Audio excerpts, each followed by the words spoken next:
Herkese selamlar kıymetli dostlar. Umarım iyisinizdir, güzel bir gün geçiriyorsunuzdur. Bugün Arda Güler'in Real Madrid'in geleceğinde nasıl bir yer alabileceğiyle ilgili bir konumuz var. Biliyorsunuz ki FIFA Kulüpler Dünya Kupası'nı geride bıraktık. Bunun öncesinde Arda Güler'le Carlo Ancelotti dönemi vardı. Ufak bir özet geçmek gerekirse Carlo Ancelotti döneminde Arda Güler genelde yedekte bırakılan, oyuna girdiği zaman da %90'ında sağ kanatta tercih edilen bir futbolcuydu ve geçtiğimiz yılın yani 2023-2024 yılının 2024'ün Mayıs ayına denk gelen noktalarında oradaki maçlarda sağ açıkta oynadı. Rodrigo'nun yerine güzel performans sergiledi ama 24-25 sezonunda yine aynı şekilde yedek kulübesine hapsoldu. Girdiği maçlarda da sağ açıkta görevlendirildi ki Arda Güler'in özelliklerine pek uymayan bir bölge. Xabi Alonso ile beraber de işte bu soruyu sormaya başladık. Şimdi Arda Güler'in Real Madrid'in geleceğinde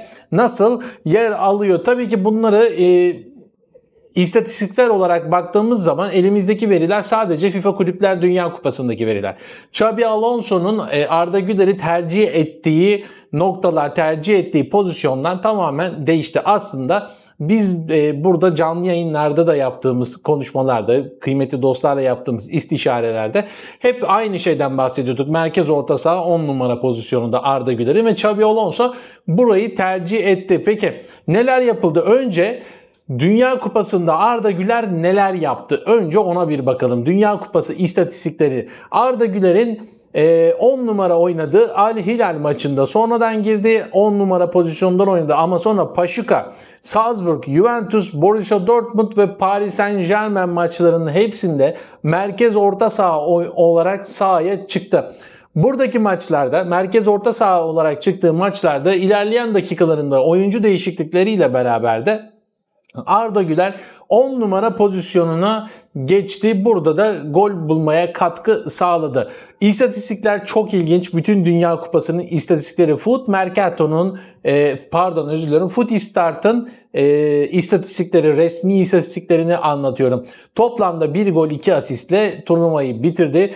Dortmund maçında 90 dakika oynadı Arda Güler ve yıldızlaştığı maçta bu maçtı. Kulüpler Dünya Kupası'nda 422 dakika oynadı. 3 gol katkısıyla %82'lik bir başarı dilimine girmeyi başardı Arda Güler. Toplamda 7 şut çekti. İkisi kaleyi buldu ama ikisi defanstan döndü, kaleciden değil. Dönen top, bir de direğe takılan topu var Arda Güler'in. Toplamda oynadığı bütün maçlarda 332 tane pas attı. Her 90 dakikada 70.81 pas oranı ile oynadı demek oluyor. Yani her oynadığı maçta 70.81 pas atmış Arda Güler. 332 pasın da 299 pası, hadi yuvarlayalım 300 diyelim, 300 pası isabetli ki bu da pas oranlarında %90 başarılı pas oranı yapıyor Arda Güler'in ki bu istatistikler inanılmaz iyi istatistikler. Devam ediyoruz. 21 orta denedi. Maç başına 4.48 orta yapma ortalaması yakaladı. Bu ortalardan da 6'sı isabetli ve ikisi golle sonuçlandı. Bu da maç istatistikleri noktasındaki başarılılık oranında %90, yani 90 puanlık bir başarılılık oranına denk geliyor. Top sürme noktaları. Şimdi aslında hani dedik ya Real Madrid'deki geleceği de neresinde Real Madrid'in? Bakın top sürme noktalarında 4 defa topla dribling yapmış Arda Güler. Bu sayı az, yani bu sayı normalde az. 4 defa bir futbolcu dribling yapıyorsa dribling yapan futbolcular arasında az olarak kabul edilir. Ve 2 defa da bu driblingler başarılı olmuş. Hiç offside'a da düşmemiş Arda Güler. Arda Güler'in savunmada olduğu pozisyonlarda %65'lik bir başarı oranı yakalamış. Kendisi savunmadayken, savunma yaparken. Ne olmuş? Savunmadayken Arda Güler Real Madrid 3 gol yemiş. Diğer gollerinde Arda Güler savunmada olmadığı anlarda yenen goller. Bu da tamamen pozisyona göre yapılmış bir istatistik. Geçiyoruz. 5 defa Arda Güler başarılı çalım yapmış oynadığı maçların tamamında. Ve Arda Güler oynadığı maçlarda da genel olarak şunu çok iyi gördük ki La Liga'da yani Carlo Ancelotti'nin oynattığı dönemlerde maça etkisini belki de 10 kat 15 kat arttırdığını gördük. Ne ile gördük? Sadece merkez orta saha pozisyonuna geçmesiyle gördük. Peki çıkan haberler var, yapılanlar var. İspanyol basınında yazılan yazılar var. Arda Güler'in orta saha profili Xabi Alonso'nun beğenisine uygun denmiş. Basın olarak, genel olarak böyle bir toparlama yapıyorum ben. Kulüpler Dünya Kupası Türk oyuncunun yeni orta sahada mihenk taşı olma potansiyeline sahip olduğunu gösterdi. Real Madrid'deki 3. sezonunu geçirecek olan Arda Güler'in durumu önemli ölçüde değişti. Neredeyse hiç forma şansı bulamayan Arda Güler artık takımın en önemli oyuncularından biri. Doğal pozisyonu sağ kanat olmasına rağmen demiş İspanyol basını, ama İspanyol basınında bilmedikleri bir şey var. Mesela Arda Güler'in pozisyonunun hala sağ açık olması, sağ kanatta olduğunu zannetmeleri.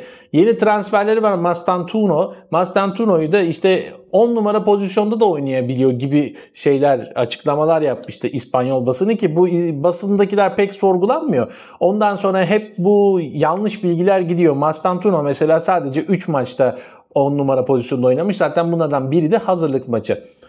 Genç ve çok az maç oynadığı için de sanki 10 numara mevkii de varmış gibi istatistiklerine yansımış maç sayısının azlığından dolayı. Genel olarak İspanyol basını böyle bir pozisyon, futbolcuların oynadığı pozisyonlar noktasında kafalar karışık. Yani teknik direktörün tercih ettiği şey o pozisyonda futbolcunun pozisyonu zannediliyor ama öyle değil. Bunu da defalarca kez söyledik.